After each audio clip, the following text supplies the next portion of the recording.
Buenas tardes, mis estimados amigos y hermanos de todo el mundo. Para hoy corresponde estudiar la epístola del apóstol San Pablo a los Colosenses. Vamos a pedir a Dios que nos dirija en oración o que nos ilumine a través de la oración para estudiar este libro que, aunque tiene 4 capítulos, es un libro interesante. Oremos, Señor y Dios, te damos gracias en esta tarde porque tú nos permites nuevamente empezar o introducirnos en tu palabra. Rogamos que en este día especial nos ayudes para que podamos sacar el mejor provecho para nuestro crecimiento espiritual. En el nombre de Cristo Jesús. Amén. La epístola del apóstol San Pablo a los Colosenses. La introducción. Es probable que la epístola, como otras de Pablo, originalmente no llevaran ningún título, pues es una carta. Los manuscritos existentes más antiguos tienen el sencillo título Pros Colosates a los Colosenses, lo que sin duda fue añadido por algún antiguo escriba cuando se recopilaron las cartas de Pablo y se publicaron en conjunto. Pero es evidente que este título es correcto. El autor de esta epístola lleva los nombres de Pablo y Timoteo como sus autores en el capítulo 1 y el versículo 1. Sin embargo, las repetidas referencias a que hay en la carta demuestra que en realidad fue Pablo el que la escribió. En su nombre, como en el de su colaborador más joven, la iglesia primitiva unánimemente atribuyó la carta a Pablo, aunque los cristianos y los críticos más extremistas de los siglos XIX y XX sostienen que esta epístola no fue escrita por Pablo. Por lo general, los eruditos actuales la atribuyen a él. Acerca de la fecha cuando se escribió, algunos creen que fue entre el 108 y 109. El marco histórico. No se sabe con exactitud cómo, cuándo o quién fundó la iglesia de Colosas. Pablo utilizó a Éfeso como el centro de sus actividades misioneras durante 1 o 3 años, de acuerdo al libro de Hechos en el capítulo 20 y el versículo 31. La energía con que llevó a cabo su evangelización durante ese tiempo indujo a Lucas a declarar todo los que habitaban en Asia, judíos y griegos, oyeron la palabra del Señor Jesús. Hechos 19:10. Y hasta Demetrio afirmó, este Pablo en casi todo Asia ha probado a mucha gente en persecución. Hechos 19:26 del paganismo. Escribieron a los corintios cerca del fin de su permanencia en Efeso y sus alrededores. El apóstol les envió saludos en las iglesias de Asia, en 1 Corintios 16-19. Esto significa que la provincia romana de Asia era en ese tiempo el campo misionero del apóstol. 2 Corintios 1:8 y Romanos 16:5, donde la evidencia textual establece el texto Asia y no Acaya. Visitantes de toda Asia acudan al gran puerto marítimo de Efeso y los mensajeros de Pablo tuvieron que ser ampliamente difundidos por los viajeros que representaban a sus lugares de origen. Eso lo encontramos en Hechos 19:10.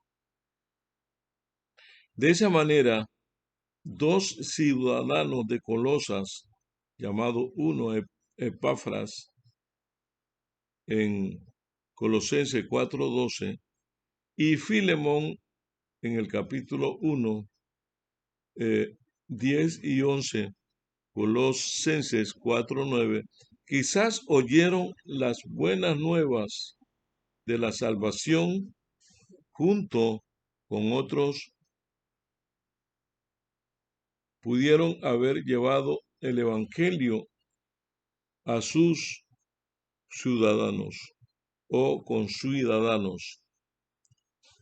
Por lo tanto, aunque pudo no ser el fundador de la iglesia de Colosas, probablemente fue en sentido muy real su padre. Según esta epístola, es evidente que él sería responsable por la condición espiritual de los cristianos colosenses y que conocía bien sus necesidades y los peligros en que estaban. Parece que esta información fue llegada, puesta, ya que muchas de las epístolas, el peligro que esperaban o que acechaban a los creyentes de Colosa, lo producían las falsas enseñanzas que estaban propagando entre ellos. No se puede determinar los detalles precisos de esas enseñanzas. Algunos eruditos las han identificado como proveniente de los focos, los judaizantes y los falsas doctrinas a lo que se hace alusión en esta epístola son similares a las que sostienen ciertos gnósticos en los siglos II y III. Sin embargo, en vida y en vista de la gran incertidumbre que hay en cuanto a la situación de esos problemas, entonces sea preferible entender que las falsas enseñanzas de Colosas eran una mezcla de judaísmo y de alguna clase de paganismo oriental, quizá una forma antigua del gnosticismo, y no dos sistemas separados de enseñanzas. La literatura apocalíptica judía y los manuscritos del Mar Muerto, que tales mezclas eran frecuentes entre los judíos de ese tiempo. el concepto de los ángeles organizados en categoría, como lo dice Colosenses 1:16, es familiar en la literatura apócrifa judía y tal como se describe ese concepto en Colosenses, parece estar muy cerca de la idea de emanaciones, como se encuentra en escritos gnósticos posteriores. Los términos misterio y conocimiento que aparecen en el capítulo 2, versículo 3 y el capítulo 1, el versículo 26 y 27, que Pablo aquí parece estar tomando de los falsos maestros y usándolos en un sentido cristiano, aparece en los manuscritos sin duda un sentido claramente religioso. Los misterios paganos y el gnosticismo, entre comillas, la plenitud que según Pablo se halla en Cristo, por lo menos posteriormente a un término gnóstico como para referirse a las emanaciones, los seres subsidiarios intermedios que se pensaban que emanaban de Dios y que en intermedios entre el día y el mundo. Es imposible decir hasta dónde se había introducido esos conceptos en Colosa. Sin embargo, lo siguiente parece ser claro. Los falsos maestros de Colosa enseñaban la existencia de seres angelicales dispuestos en órdenes diferentes, intermediarios entre Dios y el mundo, que actualmente como mediadores de los hombres los proporcionaban salvación y merecen que se rindan culto extremadamente. Legalistas que según los moldes judaicos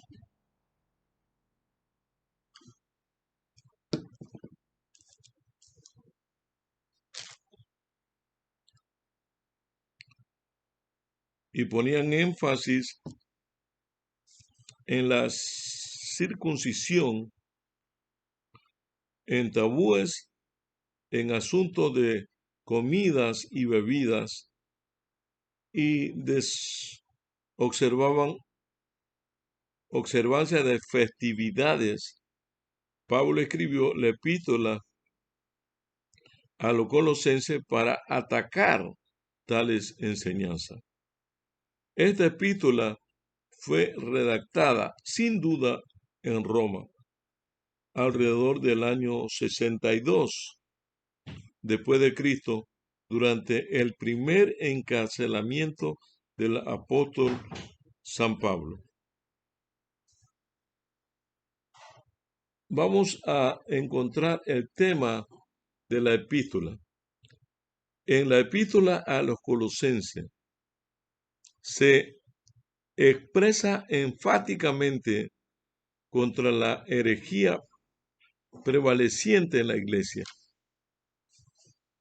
En Gálatas y en otros escritos refuta únicamente a los judaizantes, pero aquí su propósito era mixto. No solo se preocupa por refutar el legalismo judaizante, sino que también se opone a ciertos elementos paganos que procuraban degradar o eclipsar el misterio de Cristo. Por lo tanto, ataca a toda idea de intermedios angélicos como agente de creación y mediación, dedicar a que únicamente Cristo es creador y al mismo tiempo mediador. Lo vemos en el capítulo 1, el versículo 16 y el versículo 20. Cristo es a la vez cabeza como de las cosas materiales como de las cosas espirituales.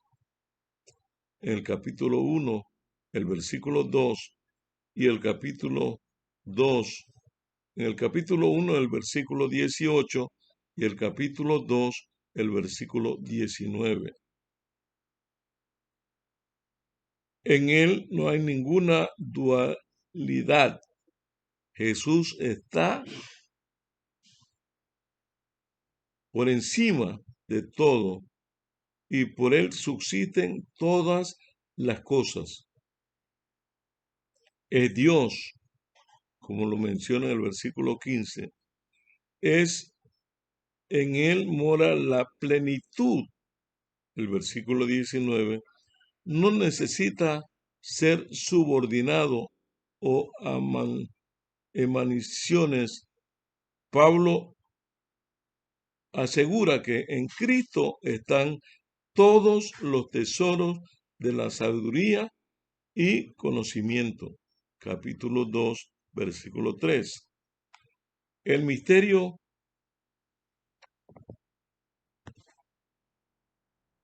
que Pablo está viendo allí lo ve consumado y salvador no es en un conocimiento esotérico referente a diferentes órdenes de ángeles. En el capítulo 1 y el versículo 16. El apóstol también trata de los resultados morales de esa herejía. Prohíbe por igual los extremos en un ascetismo demandado o demasiado rígido de la licencia. Voluntad humana es soberana. Este culto a la voluntad es una humildad falsa o fingida y por lo tanto condenable. Son rigurosamente condenadas. Pablo presenta a Cristo como el creador y el sustentador del universo, cabeza, mediador y emancipador de la iglesia. En Cristo los principios sustituyen a las ceremonias. El apóstol escribe clara y lógica y vigorosamente a sus amigos de Colosa, persuadiéndolos a que se vuelvan de los vanos e inútiles especulación o resultado del Evangelio de Cristo. Allí el apóstol Pablo, en el año 62, como se ha mencionado, que fue el año en que se escribió la epístola a los colosenses. Él dice: Pablo, apóstol de Jesucristo, por la voluntad de Dios y el hermano Timoteo. Contemplamos que Pablo se presenta como el autor. Pablo se presenta como el fundador de ese libro y enviado desde Roma a los hermanos de Colosa. Aunque si bien es cierto, no se puede definir con precisión, lo cierto es que Pablo le escribe a esa iglesia de Colosas. Y como los estudiosos han llegado a la conclusión que Pablo es el autor juntamente con Timoteo, su ayudante, o sea que en esos viajes misioneros estaba Timoteo, siempre el joven Timoteo andaba con Pablo. También andaba Lucas, el escritor del libro de Hechos y el libro de Lucas, el médico amado. Y cuando llegan a Colosa, descubren uno de los tantos problemas. Y él dice que Cristo, anulando el acta de los decretos que nos eran contrarios, estoy leyendo en Colosenses 2, 14 al 16, anulando el acta de los decretos que nos eran contrarios, quitándolos de en medio y clavándolos en la cruz. Por lo tanto, nadie juzgue en comida, en bebida, en luna nueva. ¿Por qué? Porque todo eso es sombra de lo que ha de venir. Allí el apóstol San Pablo describe que la luna nueva eran fiestas ceremoniales, que los días de reposo que podían caer un martes o un miércoles, y podemos encontrar esa referencia en el libro de Levíticos, que nadie juzgue en días de fiesta, en días de reposos, que podían caer cualquier día de la semana. Entonces, Pablo está tratando de que no quede duda en la mente de los judaizantes de que él está claro que el día del Señor es el séptimo día como lo fue desde el comienzo. Y Pablo está claro que Dios es el mismo ayer, que es el mismo hoy y que es el mismo por los siglos de los siglos y que en él no hay mudanza ni sombra de variación. Por lo tanto, cuando encontramos la epístola a los tesalonicenses, a los colosenses, muchos la agarran como caballito de batalla para defender lo indefendible, porque no conocen el texto. Cuando estudiamos la Biblia, en primer lugar, como la Biblia no fue escrita para mí ni para usted, somos los terceros en la línea de interpretación. Debo conocer el contexto histórico, el contexto inmediato. Debo conocer la idiosincrasia, la ideología, el año en que se escribió para quién se escribió y qué problemas subsistían en ese momento. Contexto inmediato, lógico, contexto inmediato. Cuando yo he contestado esas preguntas, entonces estoy en capacidad para hacer una interpretación correcta de los escritos del apóstol Pablo, campeón en el tema de la justificación por la fe, sin anular absolutamente nada que corresponde a mi obediencia y a mi compromiso con Dios. Por lo tanto, mis hermanos, nos llenamos de gozo al saber que esta epístola llegó en el momento más indicado y que cuando nosotros contemplamos el tema y cuando analizamos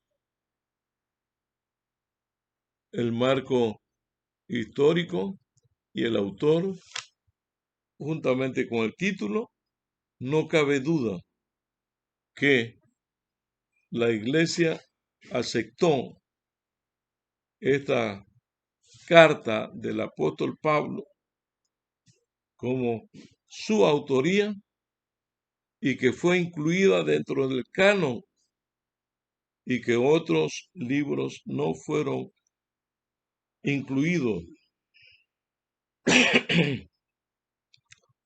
porque el Espíritu de Dios estaba guiando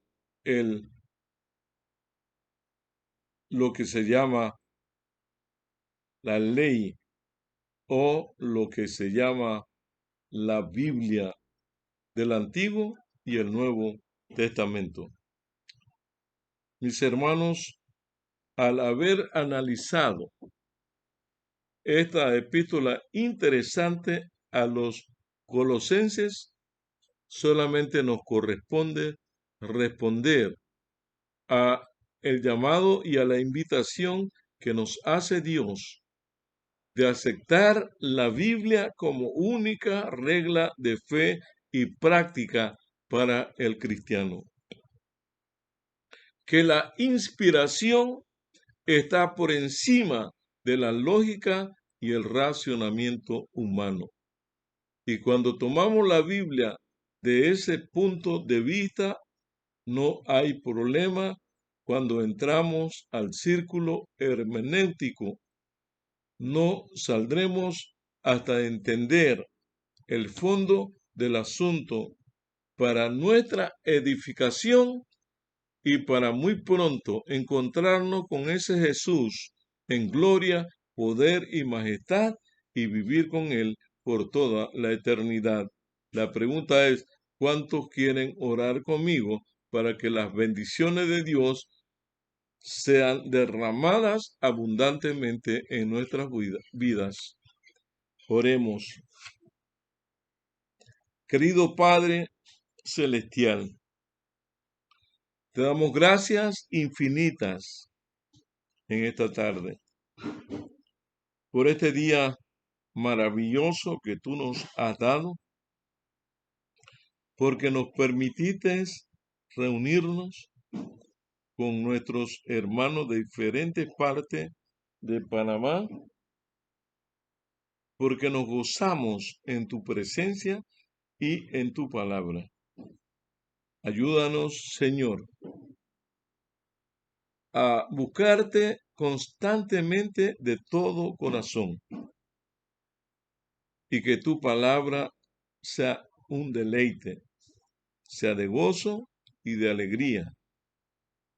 Que tú nos ayudes fervientemente a hacer tu santa y divina voluntad. Gracias, Padre, por contestarnos y gracias también por escucharnos en el nombre precioso de Cristo Jesús. Amén. Amén.